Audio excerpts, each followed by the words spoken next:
au Polysécure, épisode spécial. Je suis avec Vincent. Comment vas-tu? Hey! Salut Nick, salut tout le monde, ça va bien? En forme, occupé mais en forme. Toi?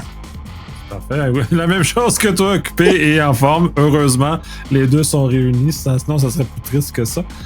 La dernière fois qu'on avait enregistré, tu m'avais proposé des sujets. Là, on va aborder la désuétude cette fois-ci, qui est un sujet quand même très intéressant, très pertinent, puisqu'on le vit tous, même si on aimerait que la vie soit parfaite, elle ne l'est pas. Toutes nos organisations, grandes et petites, vivent avec une certaine dette technologique et de sécurité. Et nécessairement, la gestion de la désuétude est la façon propre et élégante d'adresser cet élément-là, de le gérer, de l'amener correctement à une situation supérieure et meilleure. Donc, je vais te laisser aborder ça. Ouais, écoute, la désuétude, en fait, là, c'est un beau terme pour désigner un principe de gouvernance. Hein? Pour chaque appareil, il y a une obsolescence programmée. Hein? C'est ça à quoi je pensais. Là. Puis cette obsolescence programmée-là, on le sait quand on fait l'acquisition, que ce soit je parle pas juste d'équipement, d'équipement physique. Là. Je parle de progiciel, d'intergiciel, nommez-les comme vous voulez. Là. Puis le talon d'Achille, c'est en fait avec une saine gestion de la désuétude. Ça vous donne un super bon levier pour présenter des business cases à vos gens d'affaires pour qu'ils comprennent qu'on a besoin d'argent pour des programmes de modernisation, rehaussement, délestage, on va dire nouvelles acquisitions, etc. Fait que ça vous donne un bon levier justement pour éviter de frapper un mur puis de comme je dis là, de laisser de vous mettre vous-même dans le pétrin. Cette gestion de la désuétude, qu'est-ce que ça veut dire? Pour moi, ça veut dire c'est des beaux programmes de modernisation, puis ça permet une belle anticipation, des maîtrises dans certaines activités qui sont plus pointues. Par exemple, premier élément, on s'assure d'avoir une infrastructure qui donne des très bonnes performances, qui est au bout du jour, qui est moderne, qui permet justement une grande flexibilité. Qui est simple d'entretien et de maintenance, avec des éléments qui sont relativement très à jour. On fait beaucoup de prévention au niveau des interruptions non planifiées, donc problèmes, incidents. Donc, deux processus qui sont quasi permanents dans toutes les entreprises. Tout le monde a sa recette justement de ces processus-là. Il n'y a pas des bonnes ou des moins bonnes recettes. On est tous sujets à des interruptions planifiées. C'est beaucoup plus simple de gestion lorsqu'on a les outils qui sont au bout du jour. L'autre aspect également, la gestion de nos vulnérabilités. Donc, on peut prévenir davantage l'apparition de vulnérabilités sur nos infrastructures qu'on exploite en mettant nos infrastructures à jour. Je pense surtout ici, là, que ce soit un moteur de BD, donc intergiciel, un progiciel. Donc, on écoute les recommandations du constructeur pour les rehaussements mineurs, les rehaussements majeurs, les patchs de sécurité, nos outils. Tout ça a l'air bien beau, bien facile, la façon dont je le présente, mais en dessous de ça, ça prend du monde qui pédale. Hein? Premier élément. Une très bonne connaissance de son parc, autant physique qu'applicatif. Puis applicatif, là, j'inclus tout, là. OS, BD, logiciel, intergiciel, progiciel. Donc, première des choses, une très bonne connaissance de son parc. Les interdépendances. Alors, voyez-vous ici, là, votre entité prend de l'ampleur, vous faites des acquisitions, vous augmentez de la performance, vous rajoutez de la prestation de service que vous aviez pas avant. Donc, vous introduisez des nouvelles solutions ou vous modernisez des solutions existantes. Tout ça, c'est très important dans vos référentiels de maintenir justement une mise à jour de votre inventaire puis de trouver justement les tangentes, autrement dit, toutes les interdépendances. Par exemple, on peut introduire une nouvelle solution qui fonctionne, exemple, avec un Oracle 18X. Mais à l'interne, vos solutions peuvent pas fonctionner avec 18X. Vous allez devoir faire vivre 2 solutions. Donc, est-ce que ces solutions-là vont vous mettre en péril? Donc, la réponse est non. Quand on a une bonne connaissance, une bonne maîtrise de son parc. Mais s'il y a des interdépendances, ben, il faut penser à ça. Alors, Nicolas, toi comme moi, on a vu des entités faire des acquisitions. On va brancher ça, ça va marcher. On branche, puis on se rend compte que les clashs de version, le constructeur ne recommande pas une version X de SQL ou d'Oracle. Mais on vient d'en faire l'acquisition. On n'est pas capable de les brancher. Il faut les faire vivre, on va dire, en parallèle. Là, on vient d'ajouter de la complexité dans notre environnement. Ça ne veut pas dire qu'on peut faire une saine gestion de la désuétude, mais il faut être très vigilant et assidu dans nos référentiels à ce moment-là. La visibilité est un élément très, très important, puis comme en cyber aussi d'ailleurs, mais qui est en même temps très difficile à mettre en œuvre parce que je connais peu d'organisations qui ont réussi à faire quelque chose qui fonctionne. Et ensuite, la subséquente, une fois que tu as bien inventorié tes choses, ben l'interrelation qu'il y a entre ces systèmes-là, c'est pas simple à mettre en œuvre.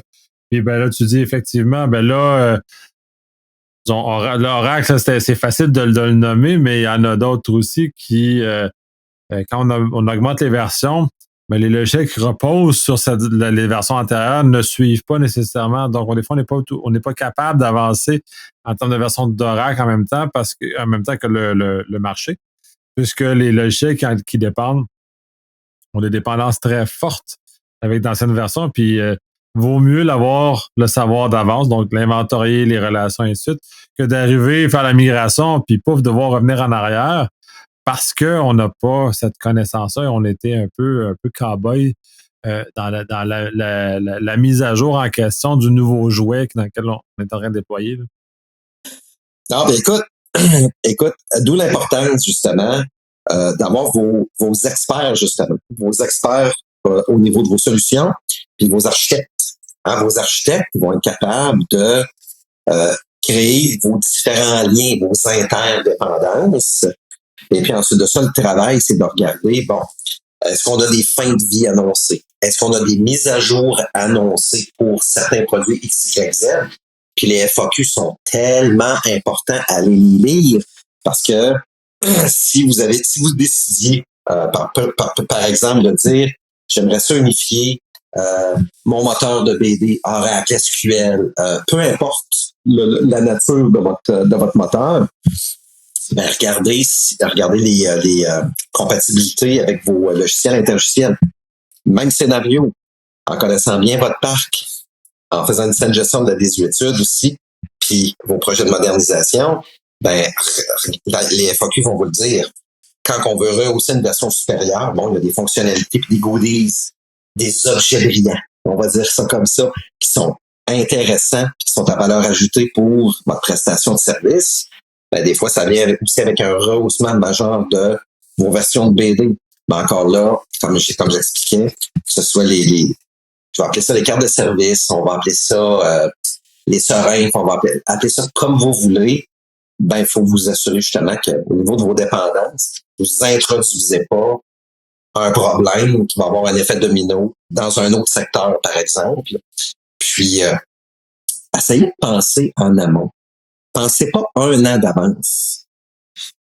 Tu sais, l'horizon 3-5 ans pour une entreprise, c'est bon aussi pour votre gestion de désuétude. C'est quoi votre 3-5 ans? Commencez à y songer tout de suite, là. Qu'est-ce que votre constructeur de logiciels vous annonce? Les compatibilités, les recommandations, etc. Puis vos autres constructeurs aussi, les autres logiciels que vous utilisez, qu'est-ce qu'ils recommandent? Qu'est-ce qu'ils préconisent? Puis, il n'y a pas juste ça. Pour vos interlogiciels, les interlogiciels aussi, ceux qui font l'interconnexion entre les différents systèmes, ils vous font des propositions également. Puis des fois, on peut voir le constructeur de logiciel principal qui propose X. Non, le gars de l'interlogiciel, lui, il dit non. On n'est pas rendu là. Ça s'en vient. Des fois, il y a un décalage. Mais vous pouvez vivre avec ce risque-là aussi. Là. Il y a d'autres mécanismes, d'autres méthodes. Là. Mais ça fait ça fait en sorte que vous mettez en place un calendrier qui est très sain pour bien gérer justement votre désuétude, anticiper les problèmes, etc., etc. Ouais, mais comme tu dis, la plupart des fabricants offrent un roadmap qui permet aux gens de savoir ce qui s'en vient. Tu as même des choses qui sont prévisibles. Microsoft en avait sorti une, là, ils ont comme décroché de ça, mais il y avait, je pense, deux versions par année qui étaient disponibles. Puis chaque version a des durées de vie qui sont définies aussi. Donc, on est capable de savoir le nombre de temps que c'est supporté et quand on va devoir faire les rehaussements qui sont associés. Donc, de mettre ces roadmaps-là ensemble, puis justement, comme tu dis, les faire concorder parce que peut-être que le logiciel qui est utilisé à base de données ne vit pas sur la même vitesse que la base de données. Donc, juste de s'assurer qu'ils sont bien alignés, puis de faire les plans en conséquence, puis de les prévoir. Tu sais, peut-être 3-5 ans, moi, je trouve ça loin en TI, mais quand même, de les voir arriver d'avance, ça permet de développer les budgets, planifier les projets, planifier les travaux qui sont conséquents à ça, ce qui fait que ça devient moins compliqué globalement de mettre à jour. Donc, de gérer la désétude devient plus simple parce qu'elle est planifiée, c'est pas une surprise. Et pour le nombre de places que j'ai vues arriver en panique parce que une version de Windows ou une version d'un logiciel arrivait à la fin de sa vie, puis là qu'on devait le changer en urgence, c'est désastreux parce qu'on n'a pas le temps de réfléchir, on n'a pas le temps de prendre les bonnes décisions, pas les bonnes configs. Et un projet qui est fait de sa gueule trop rapidement, ça mène jamais à des belles affaires. Donc, on est toujours dans ce moment-là. Fait que c'est bien de le voir arriver, puis de correctement le mettre dans le calendrier, puis dans le grand calendrier des changements aussi, là, parce que des études s'inscrivent dans le grand calendrier des changements. Oui, puis comme Nicolas vient de le dire, quand les éléments arrivent en catastrophe, vous avez mal anticipé, mais il y a des coûts à ça. Puis c'est plate de travailler avec un projet, puis tout le temps venir justifier une contingence. Hein, quelque chose qu'on n'avait pas prévu, quelque chose pour lequel on doit agir en urgence. Moi, ça, c'est un incident majeur.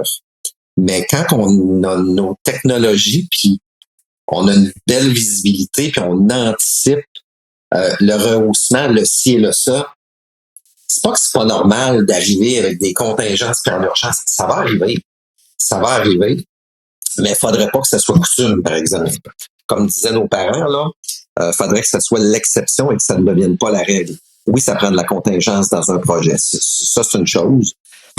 Mais il faudrait pas que ça devienne coutume puis que ça soit énergivore puis très, avec un gros engagement financier, là. Oui, tout à fait. De toute façon, c'est prévisible, les changements des grands systèmes d'exploitation sont déjà annoncés. On connaît les fins de vie, on connaît tous les éléments qui sont associés à ce genre de choses-là. On peut pas plaider l'ignorance. Fait que si c'est pas planifié pour un changement en urgence, c'est un problème de planification plus qu'un problème de surprise.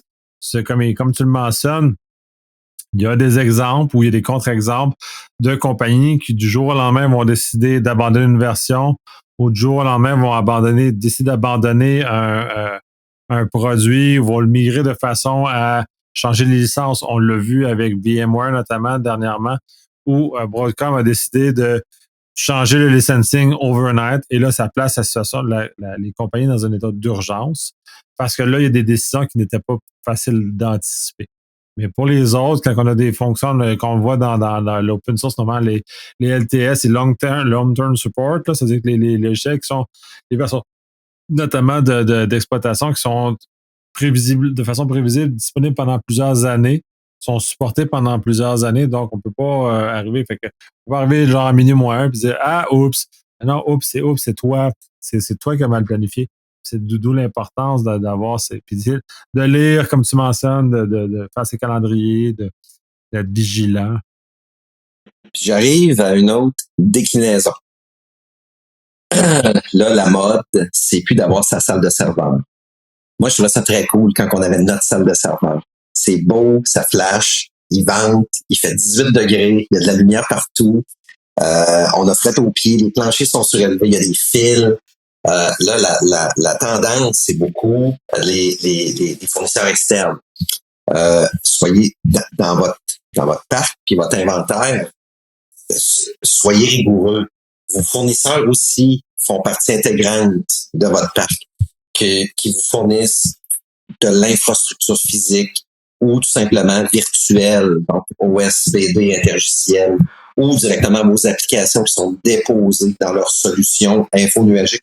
Je ne rentrerai pas dans le CAS, dans le PAS, je vais dire infonuagique ici, le terme générique. N'oubliez pas que il y a des solutions qui reposent chez les fournisseurs. Les fournisseurs aussi ont un plan d'affaires, un plan de modernisation. Vous n'êtes pas le seul client. Bon, ça ne veut pas dire que vous n'êtes pas important, vous êtes important pour eux.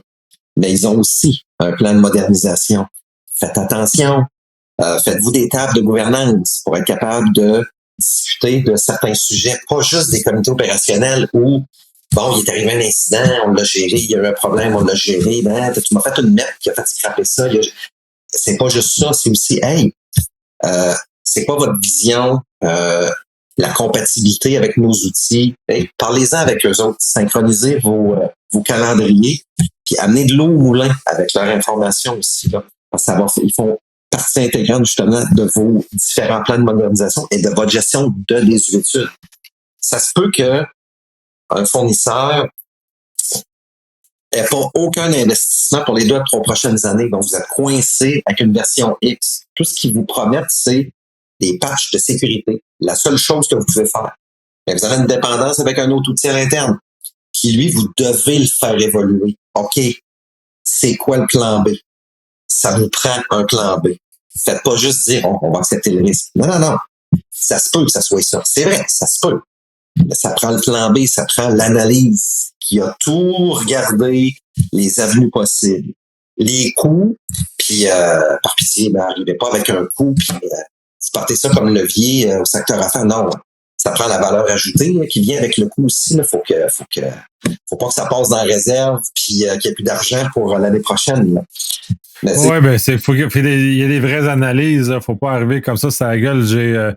Oups, c'est arrivé comme ça. Il faut arriver avec quelque chose de détaillé, puis justement de comment on le fait, parce que ça fait partie du plan de désuétude d'avoir une vision de ce qui s'en vient et justement qui est clair à savoir quels sont.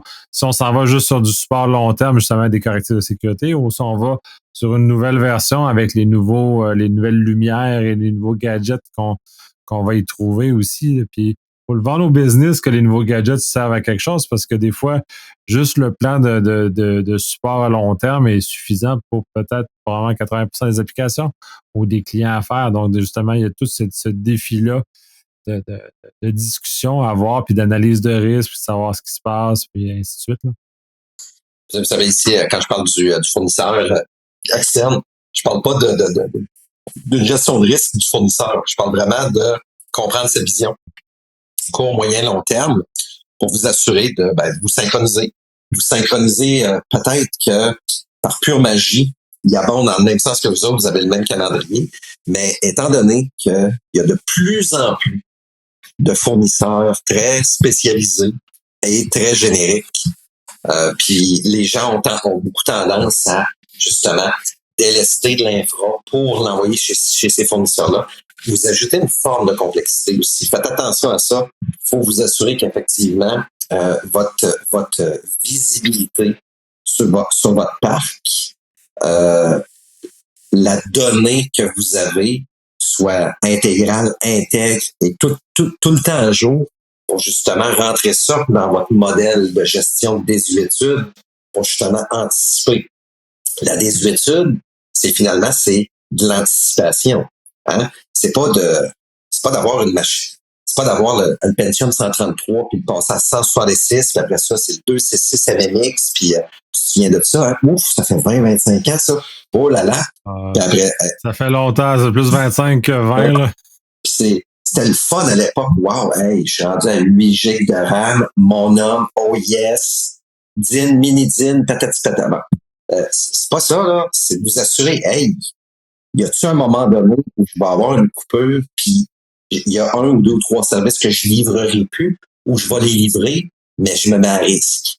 C'est surtout ça l'enjeu là qu'il faut voir. Puis investissez les bons dollars. Puis par expérience, oui, les fournisseurs externes sont plaisants, sont le fun. Comme plan B puis plan C, pensez à une stratégie de sortie. Des fournisseurs qui se font acheter puis puis que le contrat est scrappé. Puis c'est une nouvelle offre de service, puis une nouvelle tarification, puis un nouveau système de dictature, pour ne pas dire gouvernance, qui est en place. Ça vous prend des profils d'autres fournisseurs chez qui vous pouvez aller avec votre stratégie de sortie. Là. Votre stratégie de sortie, ou si vous préférez de ramener ça dans votre infra. Ça fait partie aussi de vos différentes stratégies de saine gestion de votre parc et de désuétude également. Là. Tu sais, ça fait. Ouais, absolument. Ça a l'air complexe. Ça a l'air complexe, mais à être coincé avec une solution chez un fournisseur qui vient de se faire acheter, puis tout d'un coup, on a un nouveau PO qui nous appelle, puis il change les règles du jeu. Hey, ça se voit toutes les semaines. Partout sur la planète, ça se voit toutes les semaines. Ça arrivera jamais. Des changements de règles de jeu très drastiques, mais ça pourrait arriver. T'sais, avec un certain de temps. C'est arrivé, là, on a le cas de VMware, Broadcom VMware, qui est l'exemple type de ce que, non, c'est pas grave, je mets 100% de mes infrastructures là-dessus, j'ai un niveau de dépendance très élevé. D'un coup, pauvre Broadcom arrive, puis moi, je me sens pas lié par les affaires du passé, fait que je change toute la grille de prix. Puis ça, tu sais, ça a pris beaucoup de gens par surprise, mais ils ont le droit de le faire. Il y a beaucoup de choses qui sont. Fait que là, c'est la réflexion des entreprises. Puis justement, on revient au fait qu'ils ont toujours présumé qu'il y avait une continuité. La réalité, s'il n'y a pas de continuité, il faut toujours s'assurer d'avoir un plan de sortie. Puis j'aime bien ça, ton plan de sortie, parce que on pense que c'est fait, là, mais il y a très peu de gens ou très peu de compagnies qui le font vraiment. Et toutes les compagnies qui avaient VMware puis là, qui se sont trouvées coincées, aviez-vous un plan de sortie ou vous êtes pris les culottes à terre puis là, faites comme oh, oups, puis vous êtes obligé de vous soumettre à la nouvelle dictature pour réutiliser tes termes, du nouveau fournisseur. Puis il est légitimé de le faire. Ça en est un. Puis IBM a racheté des fournisseurs, des compagnies. Il y en a plein qui rachètent régulièrement des plus petits joueurs. Même dans l'open source, ils achètent des joueurs dans lesquels ils disparaissent, des choses comme ça. T'sais, Elastic a changé ses licences à un moment donné, justement, pour ce genre de choses-là. Donc, de toujours prévoir ces différents éléments-là. Et c'est là où, quand on a prévu, comme tu dis, ben, on va être surpris, mais on aura un plan de repli parce qu'on a déjà un plan de désuétude qui est planifié pour la continuité normale. Puis si on a une coupure, ben, le plan B ne doit pas être très, très loin dans la poche en arrière. Là, votre plan B, là, à un moment donné, ça va vous coûter des piastres, là. Quand la nouvelle dictature va être en place, là, mais votre plan B, là, s'il est bien ficelé, vous allez les prévoir, les dollars. En fait, les dollars vont être justifiés, là. Le délai va être justifié, les dollars vont être justifiés. Puis, très rares sont les nouveaux acheteurs, disons ça, qui vont commencer à vous mettre des bâtons dans les roues, là. Ça ne veut pas dire qu'ils vont vous aider, même si c'était dans une clause. Comme tu l'as dit, ils sont pas garants des clauses du passé, des ententes du passé. On devrait peut-être devoir se démerder. Fait que vous avez le plan A avec de l'aide du fournisseur, vous avez le plan B. Mettons qu'on n'a pas d'aide de fournisseur. Dans votre stratégie, ça prend les deux. Ça prend des coûts. Ça prend pas le coût exact, ça prend un coût approx. Puis ça prend le délai. Le délai est très important. Là, c'est parce que les gens d'affaires vont comprendre la charge, puis l'engagement financier, etc. Bon, là, on s'est attardé un peu plus sur la stratégie de sortie, mais je voulais en venir à bien anticiper. On a de l'équipement à l'interne. On a de l'équipement et des solutions hébergées, opérées, gérées ou tout ça à la fois à l'externe. Et ça fait partie de votre prestation de service, ça fait partie de votre parc, ça fait partie de votre planification de modernisation, vos engagements financiers à moderniser l'infrastructure. Ben, la stratégie de sortie est un inconvénient là-dedans, un enjeu, mais c'est que ça pourrait survenir. C'est rare que ça va survenir sur 8 ou 10 fournisseurs à la fois, mais ça vous prend quand même des solutions, le plan A, le plan B, le plan C. Hein? Voyons ça comme ça. Puis écoute, moi, Nico, je suis un peu mitigé. La très grande entreprise, je peux comprendre. On éparpille chez des fournisseurs certaines de nos solutions. Il y a vraiment un avantage comparatif à faire ça d'un point de vue coût, flexibilité, entretien, peu importe. même si on vient complexifier notre infra, il y a quand même des avantages comparatifs. La PME, je reste encore très mitigé parce que j'aime beaucoup l'idée d'avoir son centre de données à l'interne, géré à l'interne, ou l'avoir à l'interne et le donner à l'externe pour une gestion, pour un entretien, avant d'aller trop vite vers de l'info nuagique à gauche et à droite, même si les objets sont très brillants, à moins d'être très peu éparpillés. Mais quand on est une PME très éparpillée, je me poserais quelques petites questions. J'aurais une réflexion entre le boss puis son boss TI, on dirait, on fait ça à bonne, on fait ça à bonne affaire parce que, mais c'est ça, je reste encore mitigé. Mais j'ai encore la petite fibre de ma salle de serveur qui est pleine de petits flashs, là. Avec les lumières, oui. Mais oui, je comprends, puis je suis un peu de cette nature-là aussi, d'aimer avoir le contrôle un peu sur ce qu'on a. Puis tu parlais de l'infonologie, puis j'ai pas rebondi là-dessus aussi par les changements. Puis moi, l'exemple que j'ai en termes de vitesse de changement, ça va être M365 où à tous les jours, il y a de nouvelles fonctionnalités, des choses qui changent et ça va vite. Et Microsoft écoute peu ses clients, ils avancent. Eux autres ont un plan de changement, le plan est en action. Ils avertissent, heureusement, d'avance. Il y a des calendriers qui sont consultables. J'ai pas vu la même chose chez Google, mais j'imagine que ça doit exister aussi. Et AWS, la même chose. Puis ces calendriers sont là justement pour nous aider à prévenir la clientèle, adapter nos processus, modifier les choses qu'on doit faire ou à poser une action pour activer ou mitiger les changements qui vont arriver. Ce genre de choses-là. Ça l'impose, cette cadence-là. Malheureusement, j'ai vu très peu d'organisations qui ont tiré profit de ces informations-là, justement pour les amener plus loin, les aider à cheminer. Et dans ce cas-ci, ils avancent. Fait que là, si vous n'êtes pas prêt à gérer votre désuétude, ben, le fournisseur va le mettre en pleine face, vous n'aurez juste pas le choix et ça va tout casser. Vous n'aurez juste pas le choix. Ça me fait penser à un ancien podcast qu'on a fait où Microsoft avait été légitimé par les autorités américaines pour dire, bon, les compagnies qui sont pas à cette version-là, là, ben, vous allez vous connecter, puis les forcer, puis laisser une belle petite note à l'ouverture de Windows en disant, hey, mon délinquant, j'ai upgradé tes versions de Windows, tu mets nos infrastructures, on va dire, nos infrastructures à risque. J'avais trouvé ça excellent. Oui, absolument. Puis dans ce cas, c'est un cas particulier parce qu'il y avait vraiment des attaques de pays étatiques dans ce cas-ci, là. Puis c'est malheureux qu'on doive se rendre jusque-là pour qu'il y ait une intervention là, en même temps. Puis ça, c'est une absence de gestion des études de façon là, flagrante et immense. Puis à la limite, on devrait avoir, puis là, je vais glisser un peu ailleurs, une autorisation d'être sur Internet. Et c'est de cette autorisation-là, si on n'est pas un bon citoyen, notamment par le fait qu'on n'a pas des infrastructures à jour exposées, le fournisseur Internet devrait pas être légitimé de pouvoir couper notre accès à Internet à tout moment parce que ça cause des problèmes. Ben, là, je ne sais pas dans la grande entreprise parce que j'ai des plus petits clients, je sais qu'ils coupent l'accès Internet quand ils voient que le site est infecté, ils coupent.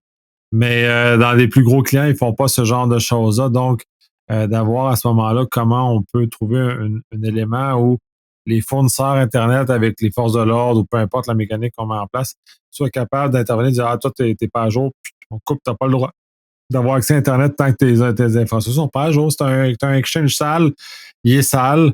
Ben, quand il sera plus sale, tu auras le droit, mais d'ici là, t'as pas le droit.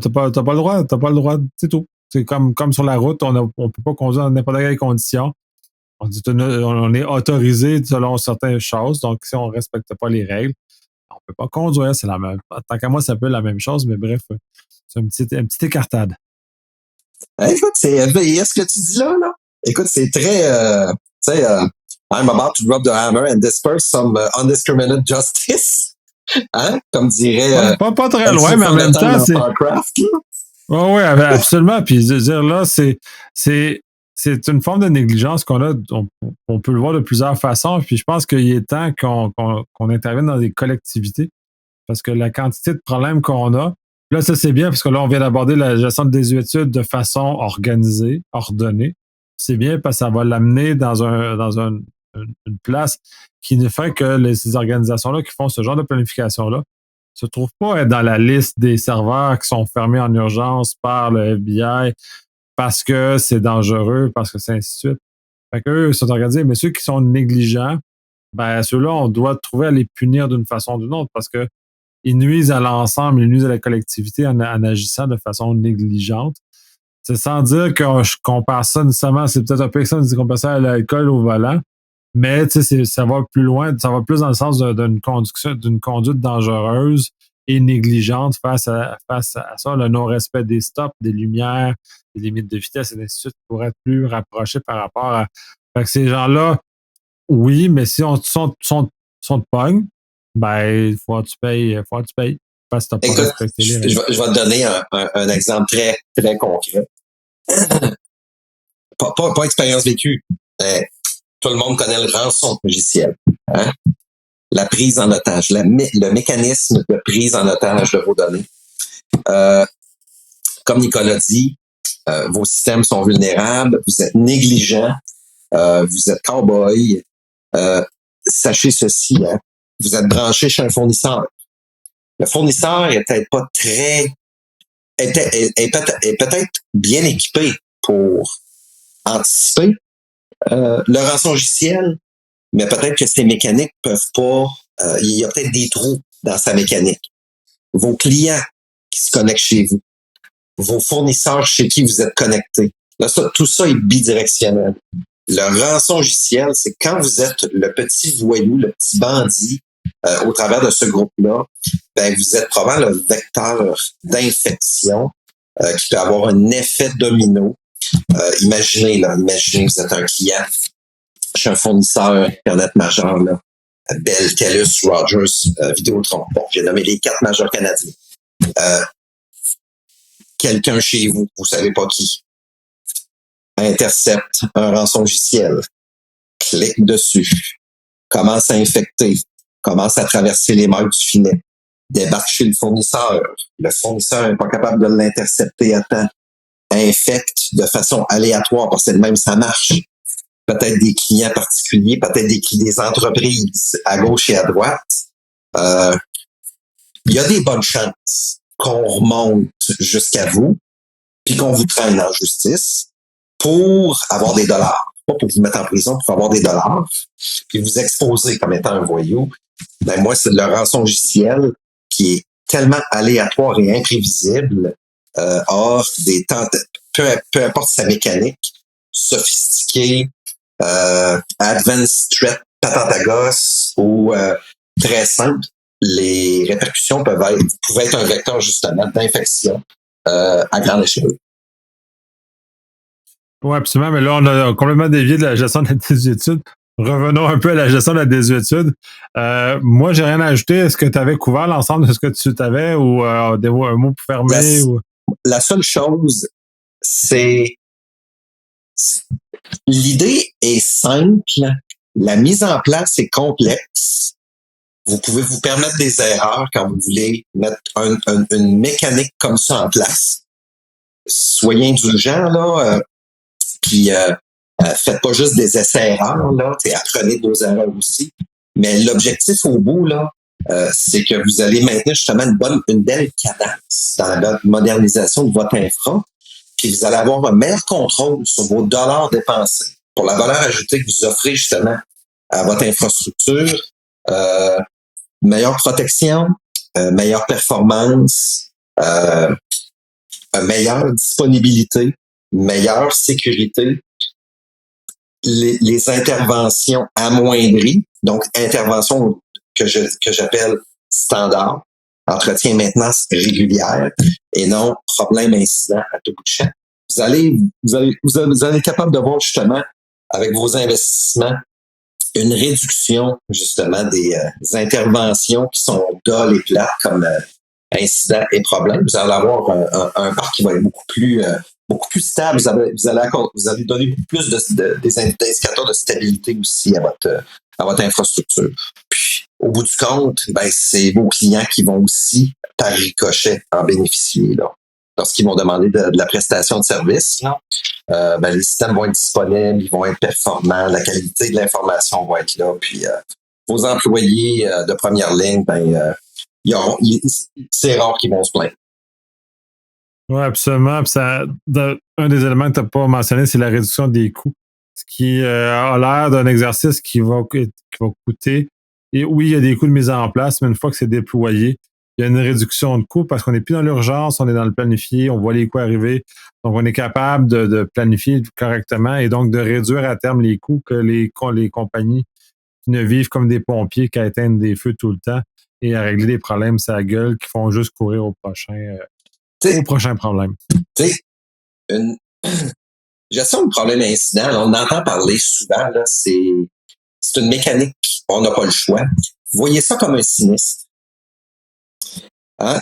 Une voiture en ordre, avec un conducteur assidu, va déclarer pas mal moins de sinistres. Donc, avec une infrastructure en ordre, performante, où on met les bons dollars aux bonnes places, il va y avoir beaucoup moins de déclarations de sinistres. Vous allez vous rendre compte qu'il va y avoir beaucoup moins d'interventions, justement, de ce type-là. Ça coûte cher, un incident. Ça coûte pas mal plus cher que ce que vous pourriez penser. Oh, j'ai 3-4 techs là, avec le gars des affaires qui ont géré ça, puis le gars des risques. Puis, non, hey, ce monde-là, on travaille en dehors des heures. Ils ont un taux horaire. Ça coûte cher. Puis est-ce qu'on a compris la cause racine? La cause racine, bon là, on embarque dans un autre sujet, là, mais bonne gestion de désuétude, modernisation, réduction des interruptions. Donc, moins de coûts reliés aux interventions, on va dire, de sinistres informatiques. Notamment. Merci beaucoup de cette présentation-là, parce que je pense que les gens en ont peur un peu de la gestion de la désuétude. Puis je pense que j'espère qu'on a fait un pas en avant pour aider les gens à prendre en main et justement correctement s'outiller. Ouais.